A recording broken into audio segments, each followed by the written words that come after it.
Wayland gazed out through the floor-to-ceiling windows of his modernist home, a structure of steel, glass, and sharp angles perched on the hillside overlooking Lake Washington. They called it the Glass House, a name that had once made Dom proud, but now felt like an ironic monument to transparency in a marriage that had become anything but. At 42, Dom had achieved what most would consider the American dream. After growing up in the hardscrabble neighborhoods of South Boston with a mother who worked 3 jobs after his father abandoned them, he'd clawed his way up through intelligence, determination, and a knack for understanding people's vulnerabilities. His security consultation firm, Wayland Solutions, specialized in problem prevention for high-net-worth clients, corporations, and occasionally government agencies that needed quiet solutions to messy problems. Dom's phone vibrated. It was Monty, his oldest friend and right-hand man at the firm. "Hey, boss. Porter's team sent over the final security assessment for their Seattle property. Want me to forward it over?" "No. I'll come by the office to review it. Harrison Porter never accepts recommendations without an argument, and I'd rather be prepared." Harrison Porter, Dom's father-in-law, and one of Seattle's old-money patriarchs. Despite 7 years of marriage to his daughter, the man had never fully accepted Dom, viewing his son-in-law's self-made success as somehow less legitimate than inherited wealth. Dom sighed, running his hand over the granite kitchen island. Despite the grand house and successful business, something felt hollow lately. Vanessa had been distant for months, frequently working late at her interior design firm, Porter Designs. She claimed it was a big project for a tech billionaire's estate, but her explanations grew vaguer each time he asked.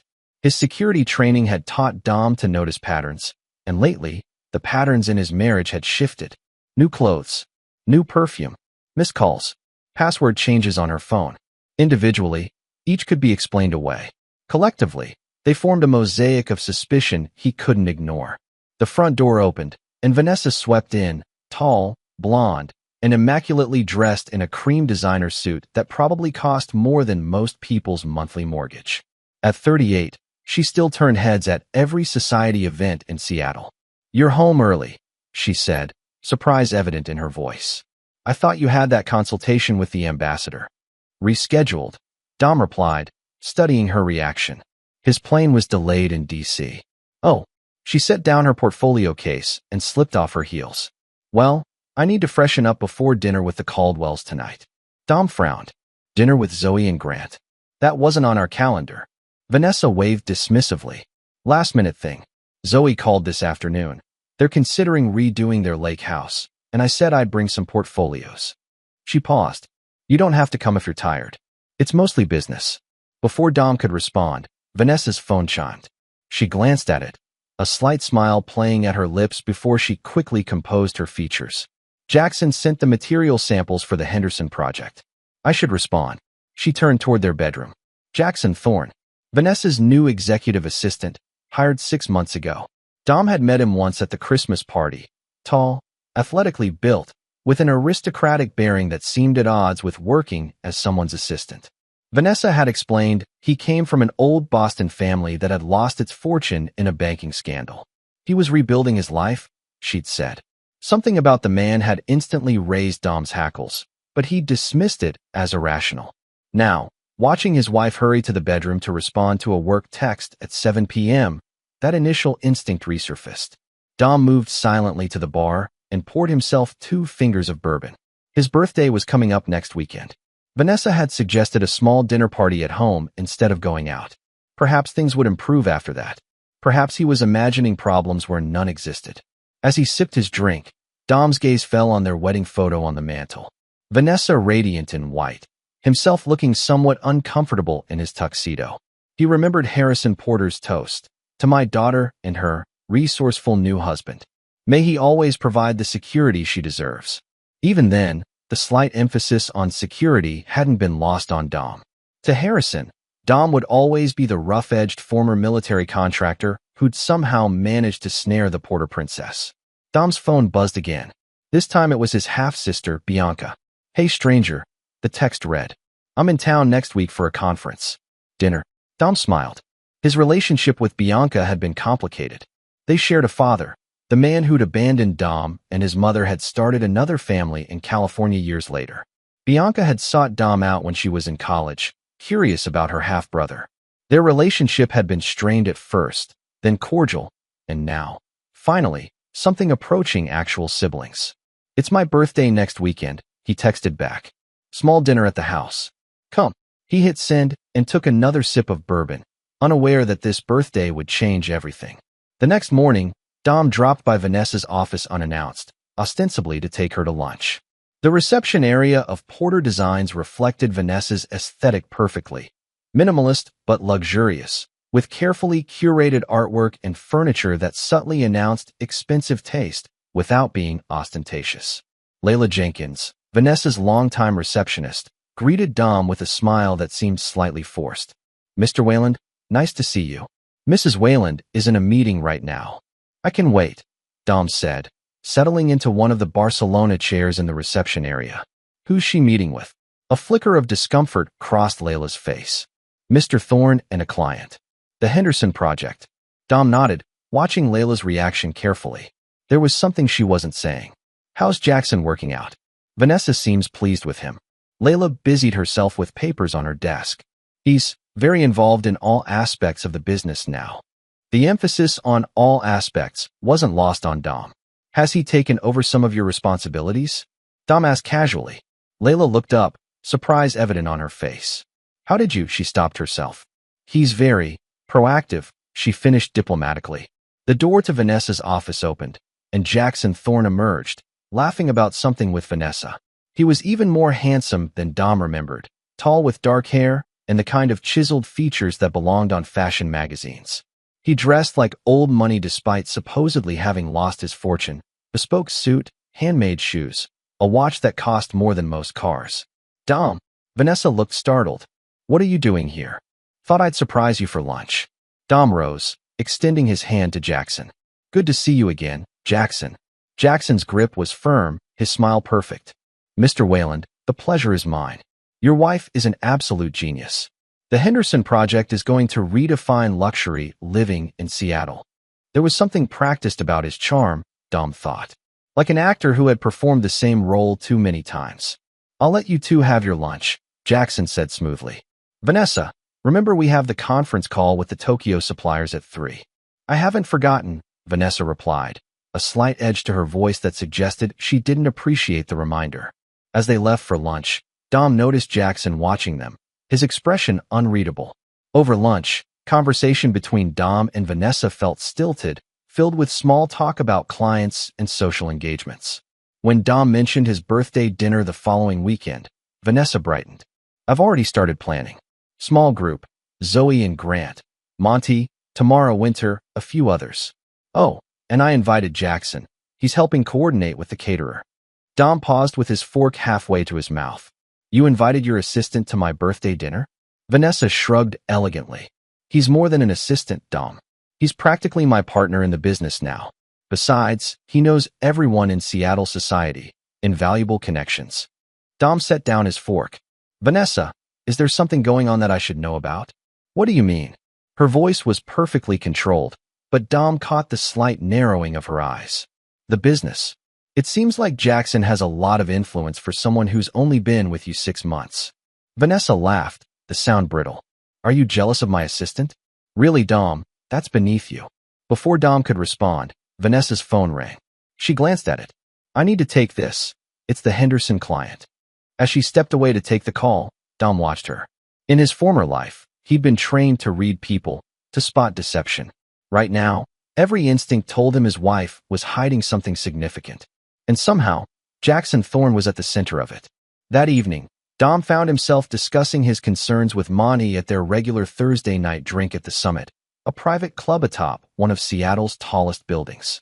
Lamont Monty Rivera had been with Dom since their military days. A former Marine Force recon operator, Monty now headed security operations for Wayland Solutions. At 45, with salt and pepper hair and a permanent 5 o'clock shadow, Monty didn't look like typical corporate security, which was precisely why Dom valued him. People underestimated Monty, just as they often underestimated Dom. "You think your wife and this Jackson guy are having an affair?" Monty asked bluntly, nursing his whiskey. Dom stared out at the Seattle skyline. "I don't know. Something's off, but I can't put my finger on it. It feels orchestrated somehow. Monty's expression grew serious. You getting that feeling?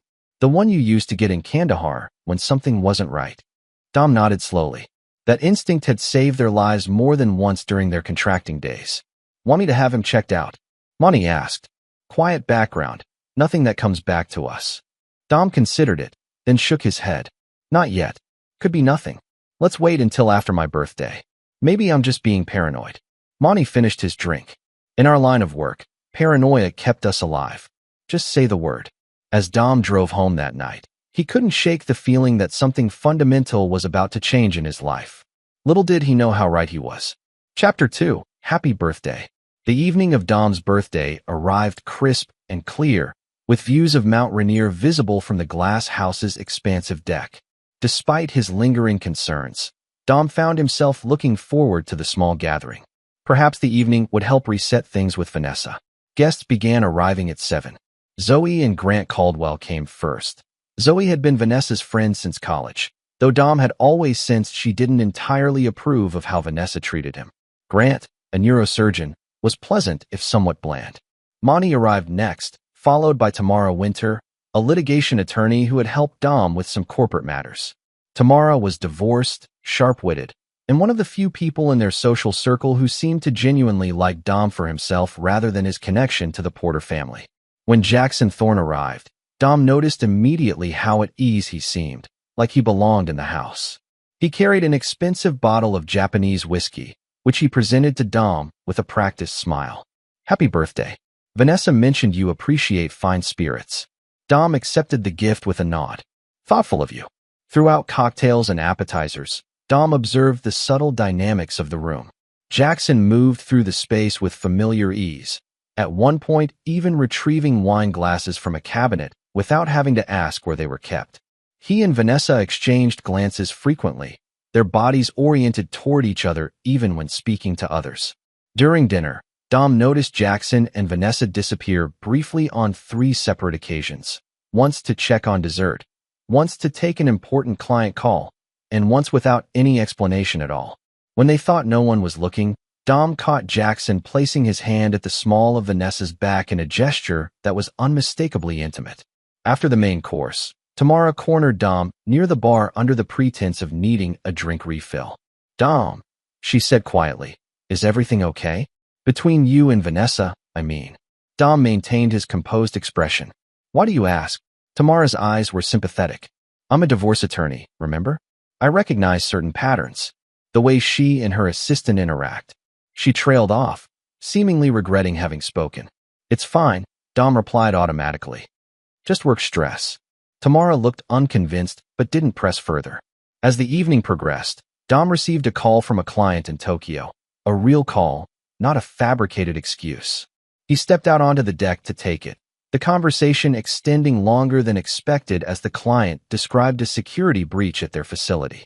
When he finally ended the call and returned inside, he noticed Vanessa and Jackson were absent from the main room. Zoe gave him an uncomfortable glance before becoming very interested in her wine glass. Dom moved silently through the house, hearing voices from Vanessa's home office. The door was ajar, and he approached quietly, an old habit from his former profession. He has no idea what's coming, Vanessa was saying, laughing softly. The idiot actually thinks we're having a rough patch that we'll work through.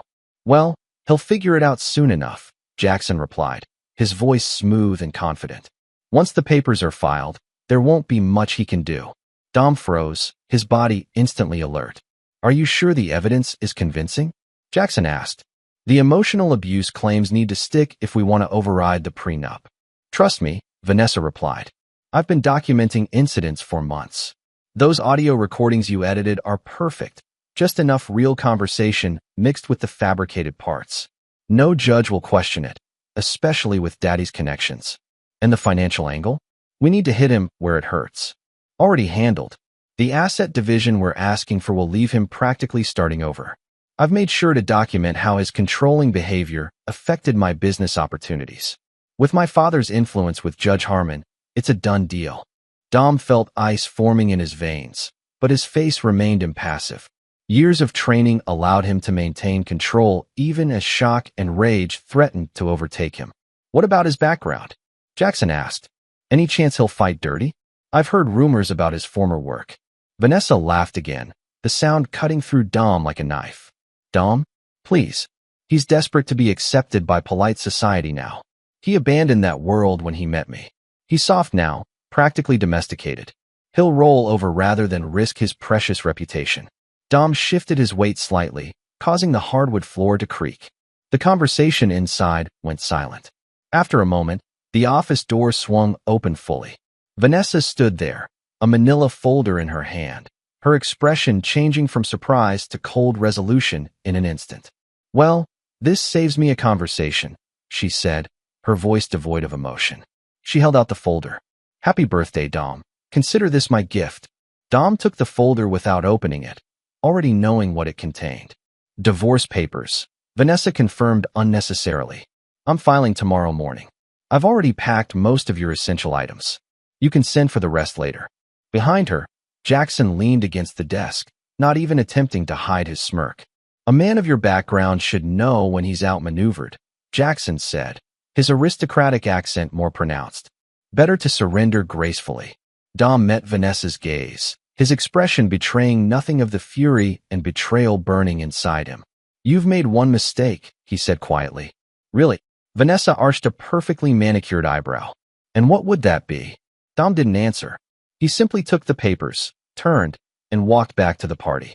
The remaining guests were gathered in uncomfortable silence, clearly aware something was happening. Dom summoned a smile that didn't reach his eyes. Thank you all for coming. I'm afraid I need to cut the evening short. Unexpected business. Most guests awkwardly made their excuses and departed quickly. Only Monty remained, concern evident on his face. Dom? He questioned quietly. Not here, Dom replied under his breath. Meet me at the Continental Hotel in an hour. As Dom packed an overnight bag, Vanessa leaned against the doorframe of their bedroom, watching him with cold satisfaction. You know, this could have been avoided if you'd been the man I actually needed instead of clinging to your fantasy of belonging in my world, she said. At least Jackson understands what someone like me requires. Dom zipped his bag closed and turned to face his wife of 7 years. Someone like you, he repeated flatly. Yes, a porter doesn't settle for adequate. We demand exceptional. She examined her manicure. You were an interesting diversion, Dom. The rough-edged outsider with the mysterious past. But ultimately just insufficient. Dom shouldered his bag and walked past her without another word. As he reached the front door, he paused. You know what your family motto should be, Vanessa? We misjudge what we underestimate. In his car, Dom finally allowed himself to feel the full impact of the betrayal. His knuckles whitened on the steering wheel, but his mind remained clear, analytical. By the time he reached the Continental, the initial shock had crystallized into something cold and focused. Monty was waiting in the hotel bar, an untouched scotch in front of him. He took one look at Dom's face and said, That bad, huh? Dom placed the divorce papers on the table. She and her assistant have been planning this for months. Fabricated abuse claims. Manipulated evidence. The whole thing orchestrated to maximize damage. Monty swore softly. What do you need from me, boss? Dom looked at his oldest friend, his expression hardening into something Monty hadn't seen since their days in the field. Remember that duffel in the storage unit? The one with the contingency materials? I need it. Dom's voice was calm. And call Natalie Blake. Tell her I'm calling in my marker. Monty's eyebrows rose. Whisper. You sure? Once she's involved. I'm sure. Dom cut him off. They think they know who I am, Monty. They're about to learn how wrong they are. As Dom stared at the ceiling of his hotel room that night, he whispered to the darkness. They have no idea who they're dealing with. Chapter 3. The Architect. These allegations are concerning, Mr. Wayland, Vivian Rush said, her expression grave as she reviewed the divorce filing. A top-tier family law attorney with 30 years of experience, Vivian had handled divorces for Seattle's elite with discretion and ruthless efficiency. Dom had retained her services immediately after his birthday revelation. The documented incidents of emotional abuse, financial control, and these audio recordings. She looked up at Dom, her gray eyes assessing. If authenticated, these would significantly impact asset division and support determinations. The prenuptial agreement contains moral conduct clauses that could be invalidated. Dom sat perfectly still in the leather chair across from Vivian's desk. The incidents are fabricated. The recordings are manipulated. Can you prove that? Not yet, but I will. Vivian leaned back, studying him. Mr. Wayland, I need to understand what we're dealing with. Your wife has secured Elliot Chamberlain as counsel. He's aggressive and has close ties to Judge Harmon, who will likely preside over your case. The Porter name carries significant weight in this city. If we fight this and lose, you could lose everything. Dom smiled thinly. Ms. Rush, do you know what I did before I founded Wayland Solutions? Your profile mentions military service and security consulting. A simplified version. Dom leaned forward. I specialized in solving problems for people who couldn't afford them to become public. Sometimes corporations. Sometimes government agencies. What Vanessa and Jackson don't realize is that I didn't abandon that skill set when I married into respectable society. I simply stopped applying it. Understanding dawned in Vivian's eyes. You intend to fight fire with fire. No, Dom corrected. I intend to fight fire with a controlled burn that will consume them without damaging me. I need you to handle the legal front conventionally. Buy time. Appear concerned, but not desperate. Can you do that? Vivian considered him for a long moment. Yes, but I need to know if anything you're planning could create legal exposure for me or my firm. Everything I do will be technically legal, if not entirely ethical. Your hands will stay clean. After leaving Vivian's office, Dom drove to an industrial area south of Seattle. He used an electronic key fob to access a nondescript storage facility, then entered Unit 23B using a biometric scanner concealed behind a panel. The climate-controlled unit contained several locked cabinets, a small workstation, and a wall safe. Dom opened the safe and removed a black duffel bag, then grabbed a laptop from one of the cabinets. 2 hours later, Dom had set up in a sparsely furnished apartment in Belltown, a backup residence established years ago under a shell company that couldn't be traced to him. Old habits from his former life had proven useful after all. He unpacked the duffel bag, revealing specialized equipment, signal interceptors, surveillance devices, and other tools of his former trade. Dom hadn't used these in years, but his hands remembered. As darkness fell, Dom began creating a detailed map of relationships and vulnerabilities on the apartment wall. Strings connected photos, documents, and notes, a physical representation of the conspiracy against him and its weak points. At the center was Vanessa. Connected to her were Jackson Thorne, Harrison Porter, and various social and business contacts. Dom annotated each with known information and questions to be answered.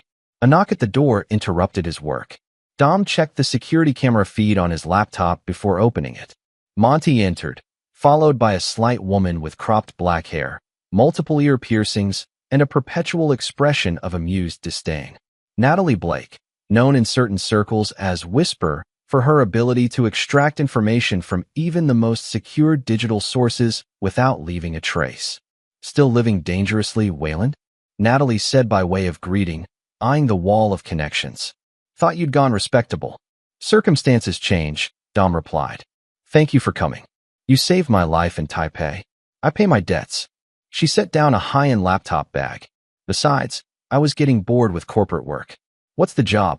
Dom explained the situation concisely, the affair, the conspiracy, the fabricated evidence. So your trophy wife and her boy toy thought they could take you for a ride, Natalie summarized. What do you need from me? Digital surveillance on both of them. Access to communications, financial records, hidden accounts. I need to know what they've been planning, who's involved, and what leverage I can develop. Natalie whistled low. That's not exactly small scale, especially if her father has resources. How deep do you want me to go? All the way, Dom said firmly. But undetected. I need information, not disruption. Not yet. Natalie nodded, already setting up her equipment. What about the assistant, Jackson Thorne? Name sounds fake. Likely is. Background check shows Boston old money, but something doesn't add up. I want everything. Previous identities, previous relationships, criminal history if any. On it, Natalie said, fingers already flying across her keyboard. Give me 48 hours for the initial sweep. As Natalie worked, Dom received a call from an unknown number. He stepped into the bedroom to take it. Wayland, he answered cautiously. Dom, it's Vincent Phelps. Monty reached out. Said you might need my services. Vincent Phelps had been a colleague during Dom's government contracting days. Now he operated as a high-end private investigator specializing in cases requiring absolute discretion. Vincent, good to hear your voice. Yes, I could use your expertise. Physical surveillance and some delicate inquiries. For the right price, my schedule just opened up. Send details to the usual address. After ending the call, Dom returned to find Natalie looking triumphant.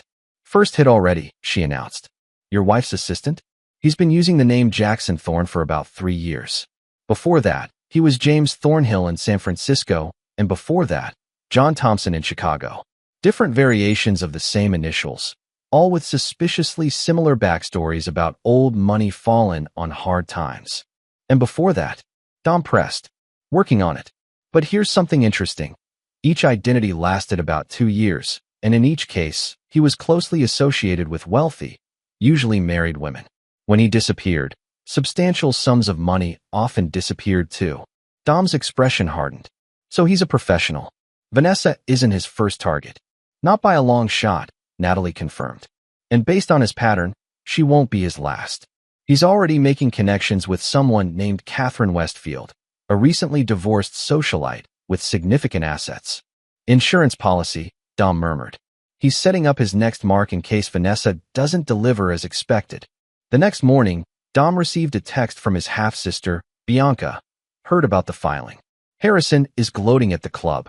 Call me. Dom called immediately. How bad is it? Bianca asked without preamble. Orchestrated character assassination designed to nullify the prenup and maximize financial damage, Dom replied clinically. Bianca swore softly. I never liked her, Dom. Too entitled, too calculating. What can I do? Your husband's firm handles the Porter's estate planning, doesn't it? Yes, though Walt doesn't work on their accounts directly. What? I need information on Harrison's current financial position. Rumors, liquidity issues, anything unusual in the past year. Bianca was silent for a moment. Dom, what exactly are you planning? Justice, Dom replied simply. Not revenge. Just ensuring natural consequences for their actions. There have been whispers, Bianca admitted reluctantly. Harrison's made some poor investments. The Porter Group is over-leveraged. Nothing public, but Walt mentioned concerns about their ability to meet certain obligations. Dom absorbed this information. Interesting. So Harrison's backing of Vanessa's divorce strategy might have financial motivation beyond simply disliking me. Want me to dig deeper? If you can do it without compromising yourself or Walt, yes. And Bianca? Thank you. You're my brother, Dom. Blood matters. Later that day, Dom met with Zoe Caldwell at a quiet cafe far from their usual social haunts. I didn't know what they were planning, Zoe said immediately, guilt evident in her voice. I swear, Dom. I knew Vanessa was unhappy, but this whole scheme with Jackson, I had no idea until recently. But you suspected they were having an affair, Dom stated rather than asked. Zoe nodded miserably. For months, Jackson appeared, and suddenly Vanessa was working late, changing her appearance, always checking her phone. Classic signs.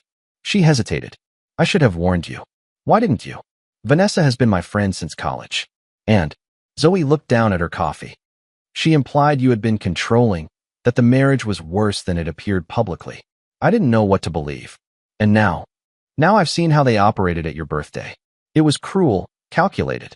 The Vanessa I thought I knew wouldn't do that. Zoe met his gaze directly. What do you need from me? Information, Dom said. Pretend to support her. Learn what they're planning next. Be my eyes and ears in their circle. Zoe agreed without hesitation. By the end of the week, Dom had assembled his intelligence and developed what he called the Architect, a comprehensive strategy for countering Vanessa and Jackson's plan while ensuring they faced appropriate consequences. On his wall map, he had identified key pressure points: Harrison Porter's financial vulnerabilities, Jackson's pattern of exploiting wealthy women, Vanessa's professional reputation, and Judge Harmon's connections to various charitable organizations. Monty reviewed the plan with professional detachment. This is thorough, he acknowledged. But are you sure you want to go this route? We could just hire someone to break his legs in an alley. Dom smiled thinly. Tempting, but no. Physical intimidation is crude and creates legal exposure. Besides, that's not the point. What is the point then? Monty asked. Dom turned to the wall map, his expression hardening. They tried to destroy me using fabricated evidence, social manipulation, and financial warfare. I'm going to dismantle their plan using truth, leverage, and strategic pressure. The punishment should fit the crime. And when it's done, I'll rebuild my life on honest foundations. Dom attached a final note to the wall, a quote he'd once read. The greatest revenge is not one that destroys your enemy, but one that makes them destroy themselves. Dom stepped back, surveying his work. It's time to rebuild the team. Chapter 4, Foundations. The initial divorce hearing was held in Judge Warren Harmon's wood-paneled courtroom. Vanessa arrived impeccably dressed in a conservative navy suit that projected both wealth and victimhood. Jackson sat directly behind her, close enough to offer support, but far enough to avoid obvious impropriety. Harrison Porter occupied a seat near the front, his silver hair and bespoke suit exuding authority. Dom entered with Vivian Rush, his expression neutral. When his eyes met Vanessa's, he offered a slight nod of acknowledgement, nothing more. Elliot Chamberlain, Vanessa's attorney, presented their case with practiced indignation, a pattern of controlling behavior, emotional abuse, and financial manipulation that had left Vanessa fearful for her well-being and financial future. He requested temporary possession of the marital home, substantial support payments, and a freezing of major assets pending final resolution. When Vivian Rush rose to respond, Dom touched her arm and whispered something. She nodded almost imperceptibly. Your Honor, Vivian began. While we categorically deny the characterizations presented by opposing counsel, my client wishes to demonstrate good faith during these proceedings. We will not contest temporary possession of the marital residence or reasonable support payments at this time. Mr. Whalen's primary concern is an expeditious and fair resolution. A flicker of surprise crossed Vanessa's face. Behind her, Jackson frowned slightly. This wasn't the aggressive resistance they had anticipated. Judge Harmon, a stern man in his 60s with connections throughout Seattle's elite circles, studied Dom thoughtfully before issuing temporary orders largely in Vanessa's favor. As they left the courtroom, Vivian whispered, "They're expecting a frontal assault. They're not prepared for a flanking maneuver." Dom nodded. "Let them think they've won the first round. It keeps them predictable." Outside, Harrison Porter approached, ostensibly to speak with Elliot Chamberlain, but positioning himself to intercept Dom. "Wayland," he said, his voice carrying just enough for nearby attorneys to hear. "Shame it's come to this.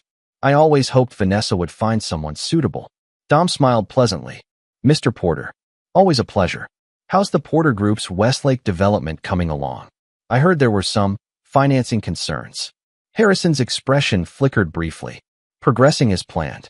Don't believe everything you hear." "Oh, I never do," Dom replied. "That's why I verify." As Harrison walked away, Vivian raised an eyebrow. "Poking the bear?" "Just checking its reflexes," Dom replied. That afternoon, Dom met with his financial advisor, Calvin Wong, at an upscale restaurant overlooking Puget Sound. "The temporary support payments are substantial but manageable," Calvin confirmed, reviewing the court orders on his tablet. "The real concern is what happens if the prenup is invalidated." "It won't be," Dom said with quiet confidence. "But I need to protect certain assets regardless." "What can we move?" Calvin outlined options for restructuring Dom's holdings. Years earlier, anticipating potential issues, Dom had established several shell companies and offshore accounts that Vanessa knew nothing about. These would provide a financial safety net if needed. "What about the Tokyo expansion?" Dom asked. Wayland Solutions' Asian subsidiary is registered in Singapore, owned by a holding company that predates your marriage. It should be insulated from domestic proceedings. Calvin hesitated. "Dom, some of these moves, they're legal but aggressive. If the court perceives you're hiding assets." "I'm not hiding anything," Dom corrected. "I'm protecting legitimate premarital business interests from potential collateral damage. There's a difference." Following his meeting with Calvin, Dom received an update from Natalie. She had successfully established surveillance on Vanessa and Jackson's electronic communications. Initial findings were illuminating. "They're already arguing about money," Natalie reported via secure line. "Thorne expected quicker access to funds and is getting impatient. He's pushing Vanessa to liquidate assets before the court process concludes." "And Vanessa?" "Resisting. She wants to follow the plan, maximize the settlement. But here's the interesting part. Thorne is definitely hedging his bets. He's increased contact with Catherine Westfield and two other wealthy women recently. Classic backup plays. Dom processed this information. What about Harrison Porter? His company is in worse shape than publicly known. I found evidence of missed payments to contractors on the Westlake project and some creative accounting to mask liquidity problems. Nothing illegal yet, but dancing on the edge. Keep monitoring.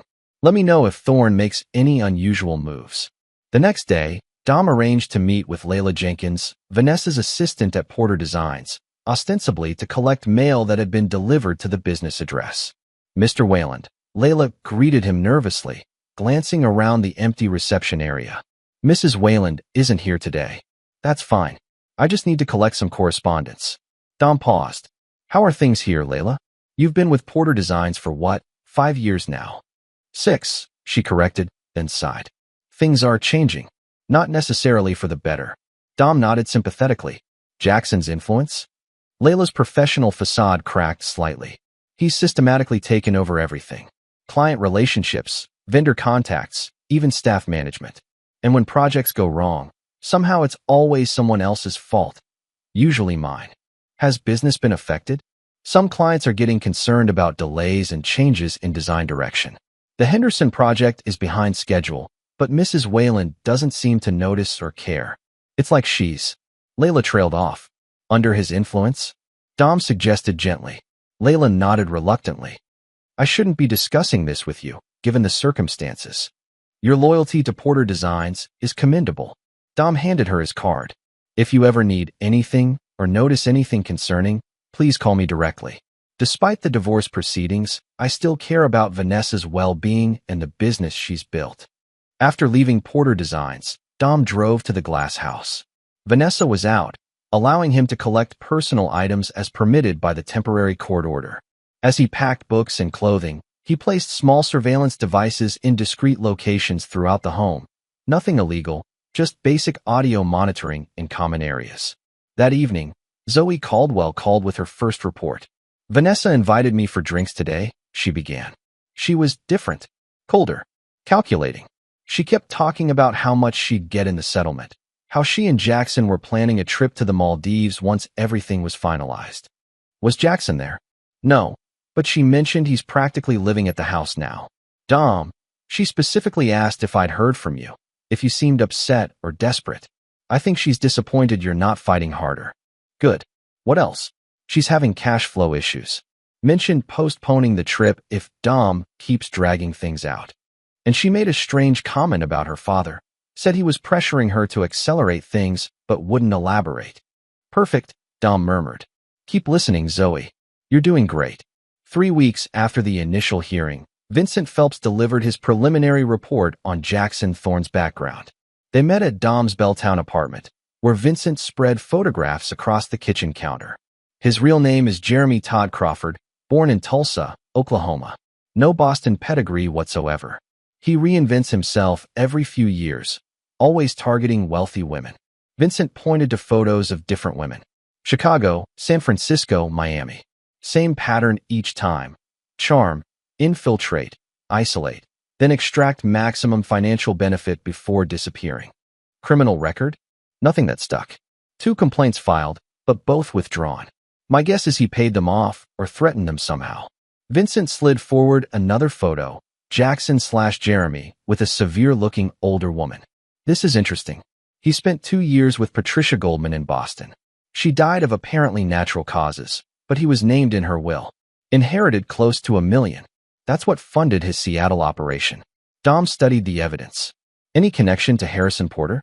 None I can find. Seems the Porter connection was pure opportunism. He identified Vanessa as a target and worked his way in. What about his current financial situation? Living beyond his means. Rents a luxury apartment downtown, drives a leased Maserati, has offshore accounts in the Caymans and Belize, but they're not as flush as he pretends. My assessment? He's under pressure to score big with Vanessa or move on to his next target. Dom absorbed this information, adding it to his mental model of the situation. So he's desperate, which makes him dangerous but also vulnerable. Good work, Vincent. Keep digging, especially on the Patricia Goldman connection. Something there doesn't feel right. The next day, Dom had lunch with Judge Lawrence Patterson, a retired family court judge who had been a client of Wayland Solutions. They discussed the current judicial landscape in general terms. Warren Harmon is handling your case, correct? Patterson asked. Dom nodded. Harmon's fair, but status conscious. Values his connections to old Seattle families like the Porters. Patterson sipped his water. However, he's also deeply involved with the Children's Hospital Foundation. Sits on the board. It's his personal passion since his grandson was treated there. Dom filed this information away. Good to know. That evening, Dom made a substantial anonymous donation to the Children's Hospital Foundation, followed by a personal donation under his own name. Generous, but not ostentatious enough to appear as obvious influence. 2 days later, Dom attended a foundation fundraiser where he knew Judge Harmon would be present.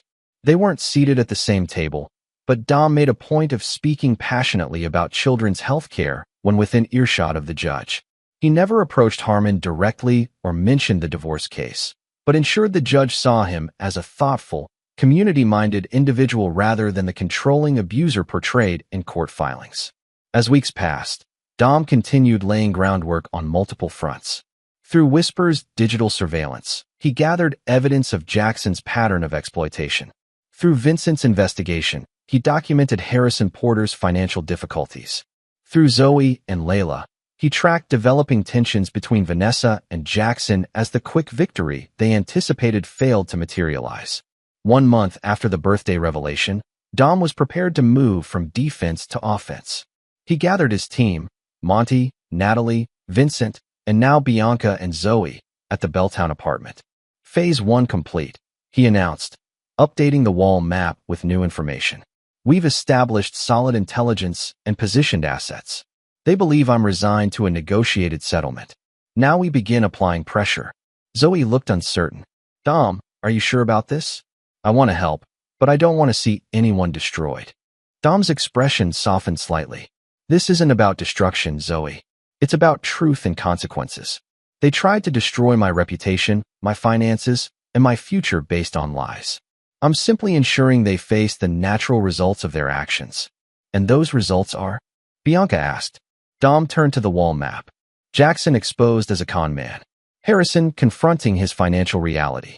Vanessa recognizing the true nature of her choices. He paused. No physical harm. No fabricated evidence. Just strategic pressure applied to existing fault lines. Monty nodded approvingly. Controlled demolition rather than scorched earth. Exactly. Dom stepped back from the map. Now we move to Phase 2. Cracks. Chapter 5. Cracks. The first sign of trouble came when Mariana Henderson, Vanessa's most prestigious client, called to express concerns about delays on her home renovation project. Vanessa, darling, we need to discuss the East Wing. The materials you promised 3 weeks ago still haven't arrived, and I've heard troubling things about vendor payments. Vanessa, sitting in her office at Porter Designs, felt a flutter of panic. The Henderson project was supposed to be her crowning achievement, a complete renovation of a waterfront mansion owned by one of Seattle's wealthiest tech families. The commission and publicity would secure her firm's position among the elite. Mariana, I assure you everything is proceeding according to schedule. There were some supply chain issues, but, according to my sources, you haven't paid the Italian tile supplier in 6 weeks, Mariana interrupted. They're withholding shipment. And the custom cabinetry workshop says their deposit check bounced. Is there something I should know about Porter Design's financial stability? Vanessa froze. Those payment issues should have been handled by Jackson, who had taken over vendor relations months ago. There must be some misunderstanding. Let me look into it immediately and call you back.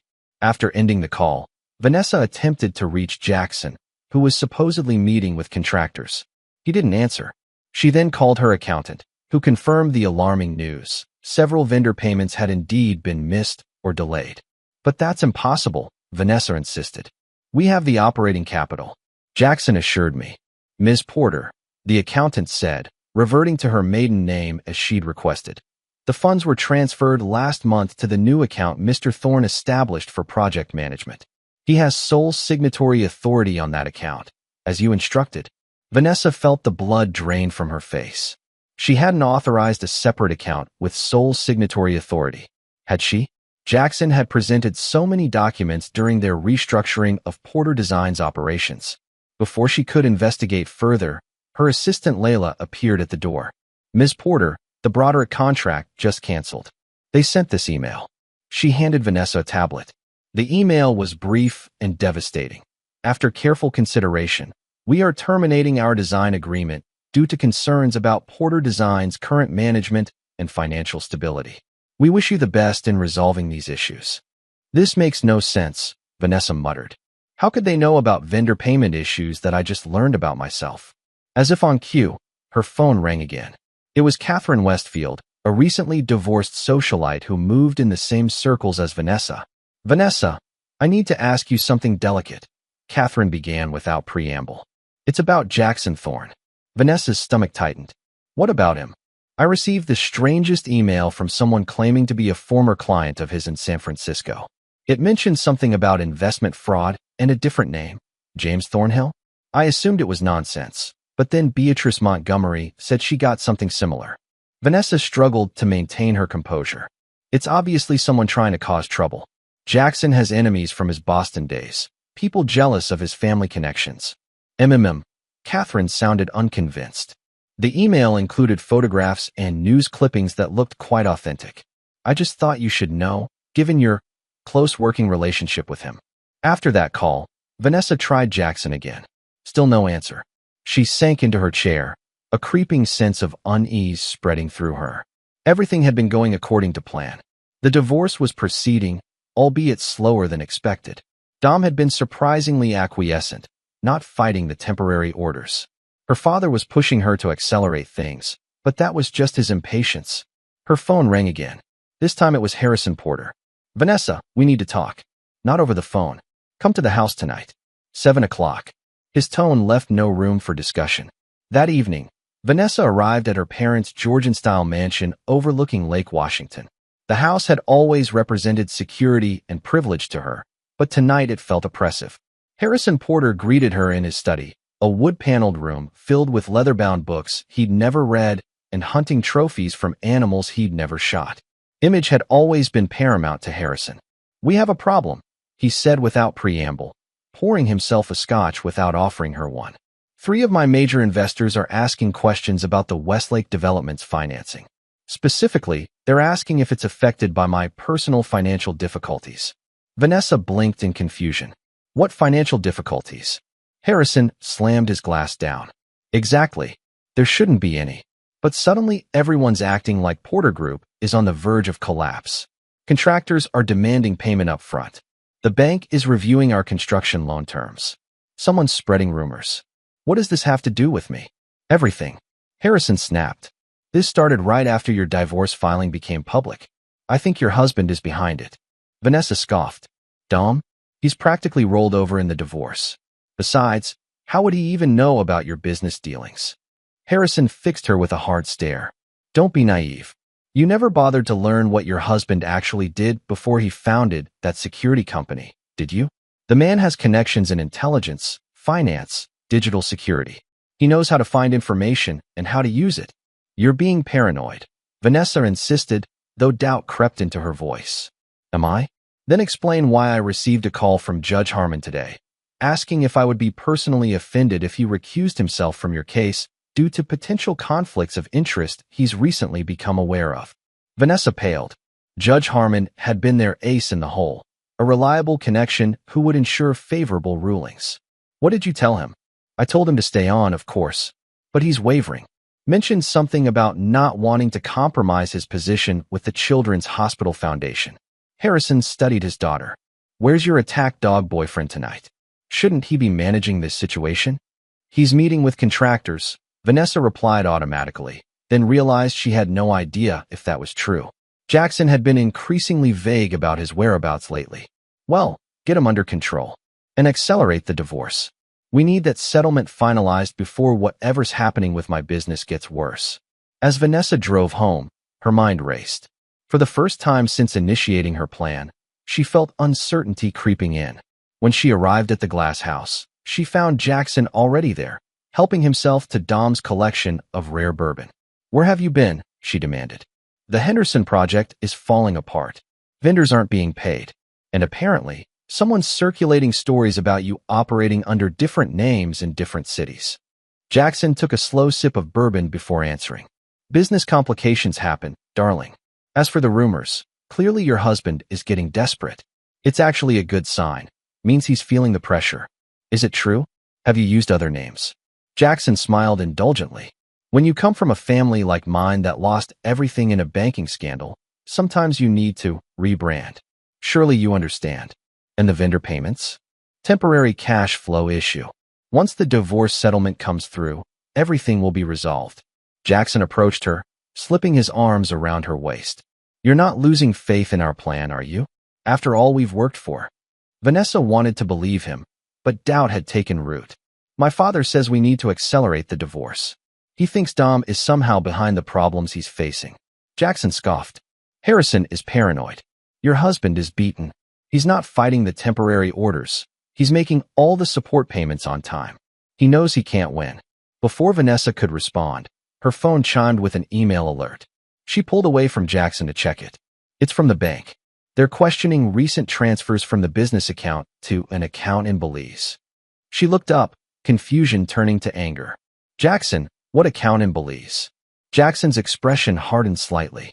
Just a precaution. International business requires international banking. You signed the authorization. I most certainly did not. Check your records, darling. You absolutely did. His voice had lost its warmth. Among many other documents you signed without reading properly. Before their argument could escalate, Jackson's phone rang. He checked it, frowning. I need to take this. Business emergency. He stepped into the next room. Vanessa found herself standing alone in what had been her perfect living room, designed to showcase her impeccable taste to Seattle society. Now it felt like a stage set for a play that was veering off script. The next day, Vanessa attended a charity luncheon at the Seattle Art Museum, her first major social appearance since filing for divorce. She expected sympathy and support from her social circle. Instead, she encountered polite but distant greetings. Several women who had previously been effusive in their friendship found reasons to sit at different tables. During the salad course, Vanessa overheard two women whispering at the next table. Can't believe she brought him into her business after what happened in San Francisco. Poor Dominic. I always thought he was too good for her. Vanessa felt her cheeks burning. This wasn't how it was supposed to go. She was a porter. These people were supposed to be her allies. After the luncheon, she confronted Zoe in the museum's marble lobby. What's happening? Everyone's treating me like I have the plague. Zoe looked uncomfortable. It's complicated, Vanessa. There are rumors about Jackson's past, about your business having financial problems. And, well, people like Dom. He was respected. Since when do you care what people think of Dom? Vanessa demanded. I've always cared, Zoe replied quietly. He's a good man. Are you sure you know what you're doing with Jackson? Some of the things I've heard. Not you too, Vanessa snapped. I expected loyalty from my oldest friend. Loyalty doesn't mean supporting every decision you make, especially destructive ones, Zoe countered, then softened her tone. Just be careful, Vanessa. Make sure Jackson is who you think he is. That evening, Vanessa attended a gallery opening alone. Jackson had once again disappeared, claiming urgent business matters. To her shock, Dom was there, looking relaxed and confident in a well-tailored suit. Even more surprising, he was chatting amiably with Mariana Henderson, Vanessa's important client. When Dom saw Vanessa, he actually smiled and approached her. Vanessa, you look well, he said pleasantly, as though they were distant acquaintances rather than spouses in the midst of an acrimonious divorce. What are you doing here? She asked, trying to maintain her composure. Supporting the arts, same as you, he replied easily. Mariana was just telling me about her renovation. Sounds like an ambitious project. Before Vanessa could respond, Mariana joined them, looking uncomfortable. Vanessa, I was just telling Dom that I've decided to put the East Wing renovation on hold for now. What? But we're halfway through. Vanessa protested. Given the uncertainties with your firm at present, I think it's best to pause. Mariana's smile was sympathetic but firm. We can revisit when things stabilize for you personally and professionally. As Mariana walked away, Vanessa turned accusingly to Dom. What did you say to her? Nothing that isn't true, Dom replied calmly.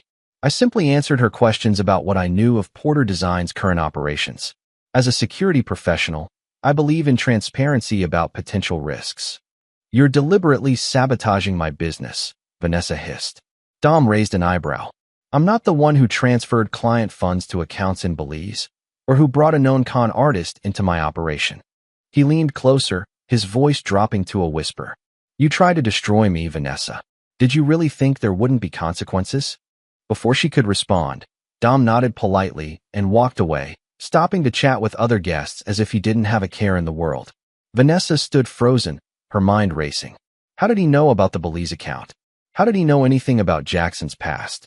For the first time, she felt a tendril of fear uncurling in her stomach. Later that night, she finally managed to reach Jackson on the phone, demanding he return to the glass house immediately. When he arrived, their argument escalated quickly. You told me you were handling the Henderson project personally, she shouted. Now Mariana's put everything on hold because vendors aren't being paid. Where's the money, Jackson? Business setbacks happen, he replied dismissively. And your irrational behavior isn't helping. You need to focus on the divorce.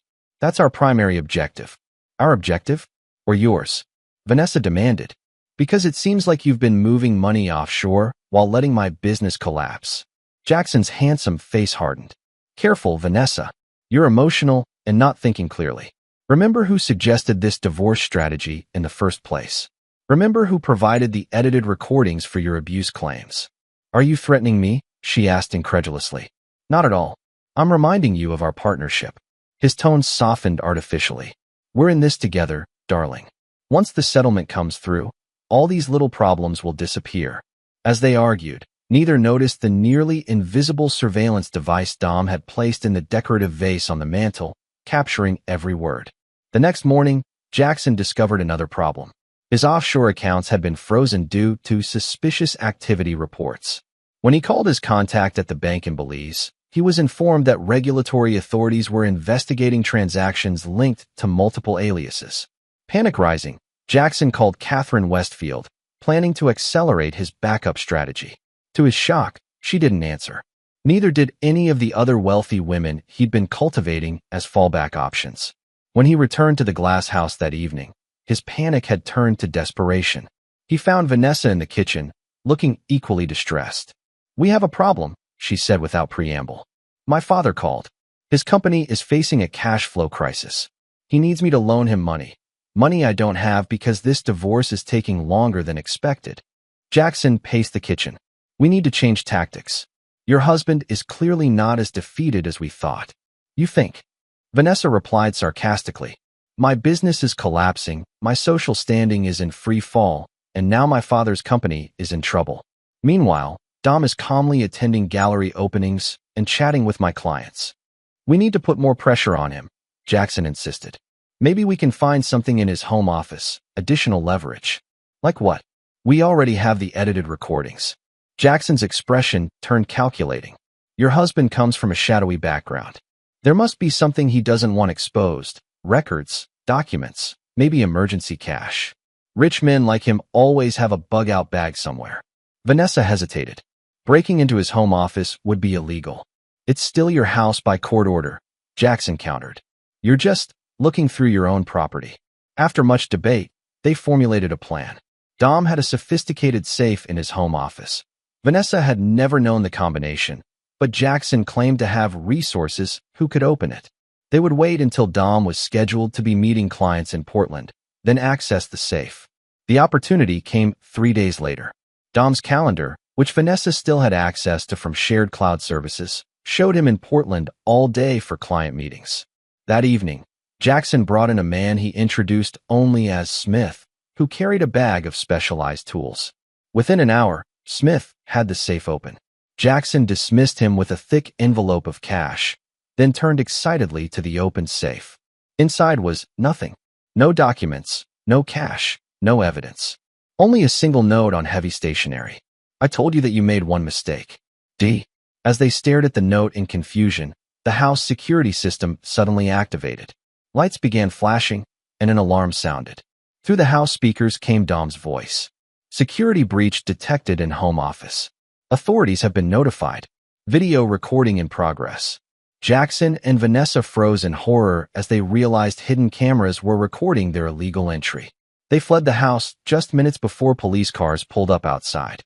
Later that night, hiding in Jackson's downtown apartment, Vanessa's phone rang. The caller ID showed Dom's number. Against Jackson's protests, she answered. "Interesting evening?" Dom asked, his voice unnervingly calm. "You set us up," Vanessa accused. "I simply allowed you to reveal yourselves," Dom corrected.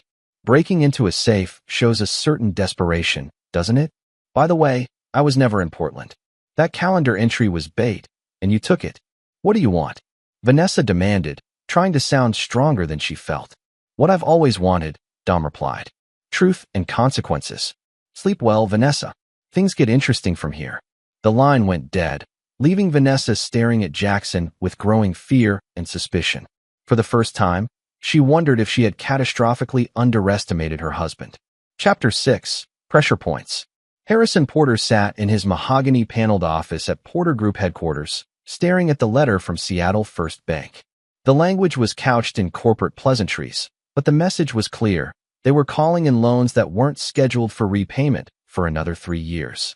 It was financial execution, dressed in banker's pinstripes. His hand trembled slightly as he reached for the phone. "Give me Walter Hamilton at the bank." Immediately. 10 minutes later, Harrison slammed down the phone.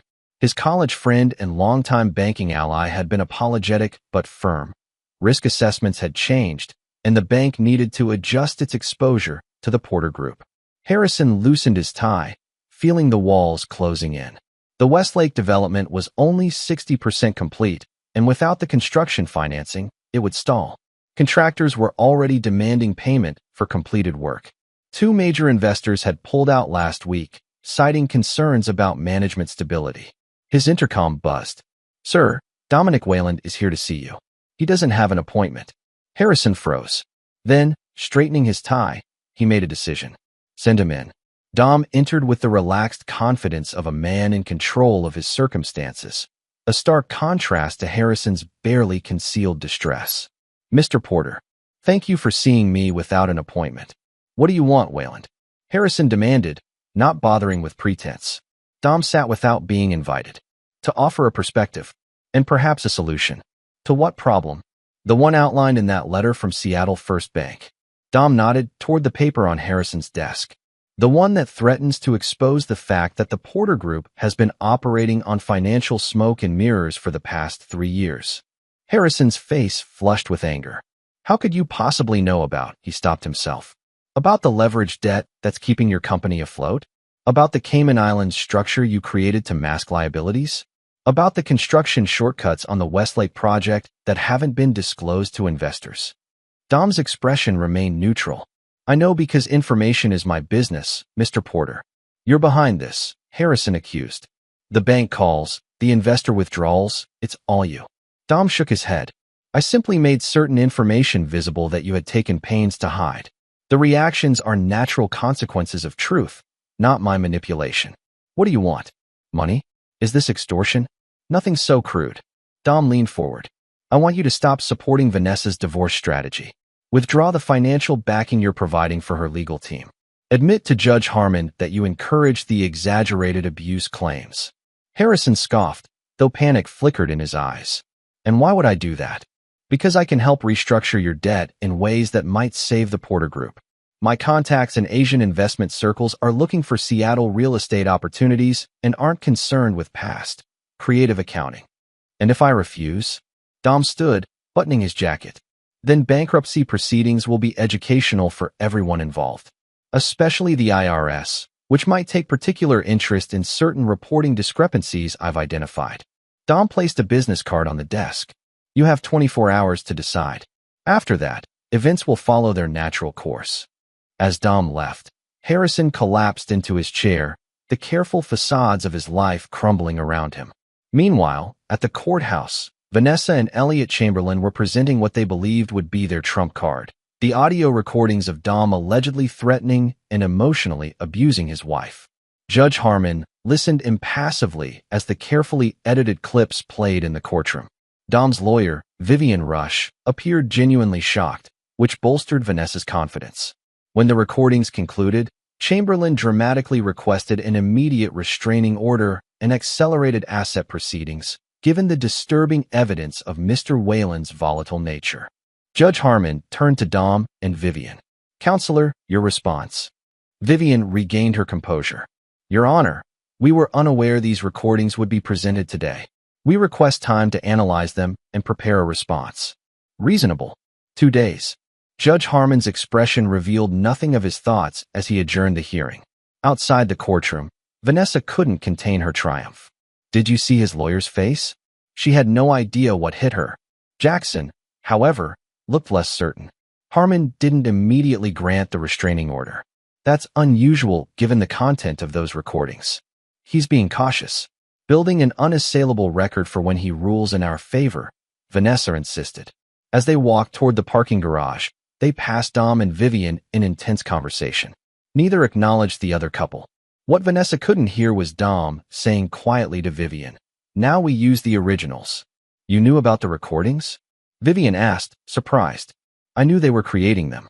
I also made my own recordings of the same conversations, unedited versions that show how they spliced sentences together out of context." 2 days later, they returned to court. This time, Dom's team was prepared. Vivian presented forensic audio analysis showing the manipulated nature of the recordings, along with Dom's original versions that revealed the context had been deliberately distorted.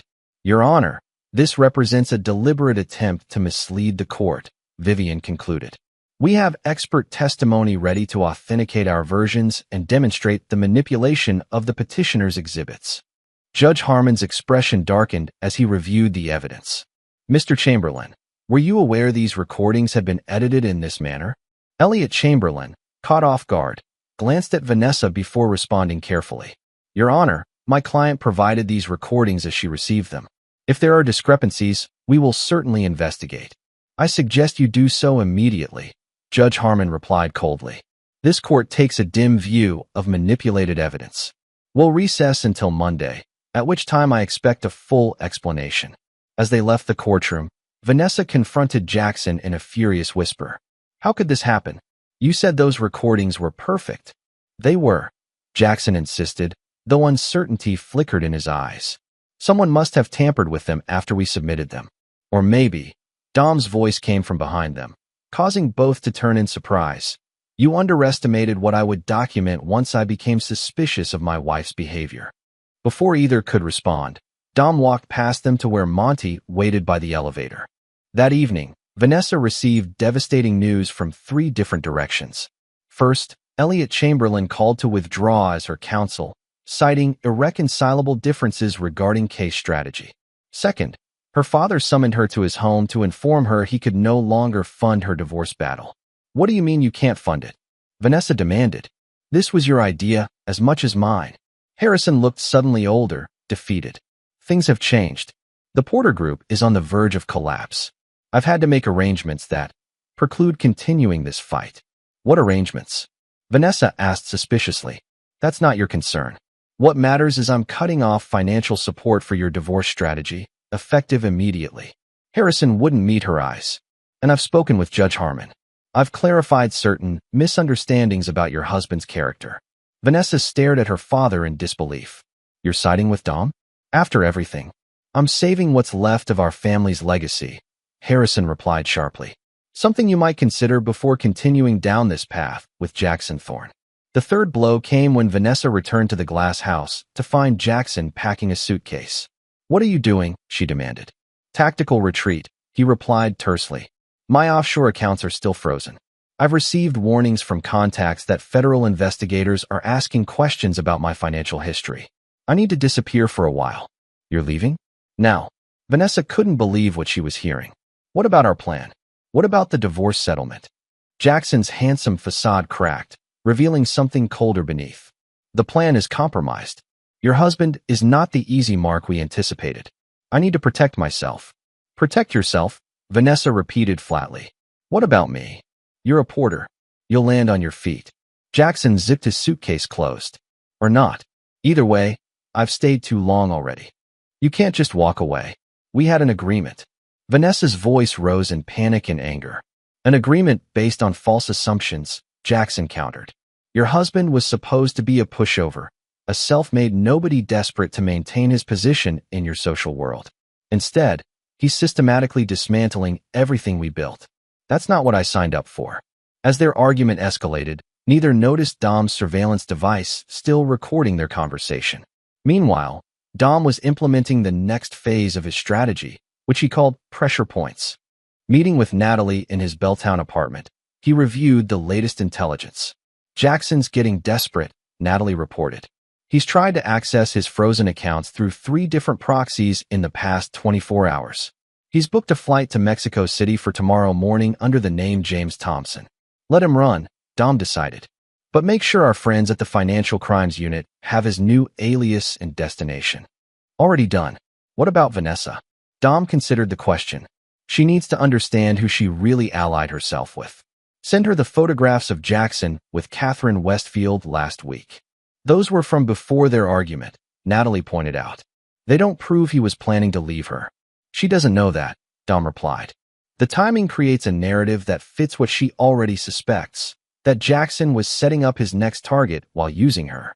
Next, Dom arranged for Jackson to receive anonymous information suggesting Vanessa had been in contact with another wealthy man, a fabrication designed to deepen the wedge between them. That night, when Vanessa confronted Jackson with the photographs of him and Catherine, their argument turned vicious. You've been working a backup plan this whole time, Vanessa shouted, throwing the printed photos at him. Using me to finance your lifestyle while setting up your next victim. And you've been so loyal? Jackson shot back, waving his phone displaying the fabricated messages between Vanessa and an unnamed wealthy man. Planning your own escape while expecting me to do the heavy lifting in this divorce scheme? Their mutual accusations escalated until Jackson finally grabbed his suitcase and stormed out, leaving Vanessa alone in the glass house, a home that suddenly felt like a monument to her miscalculations. The next morning, Vanessa received notice that Porter Designs was losing its office lease due to redevelopment plans for the building.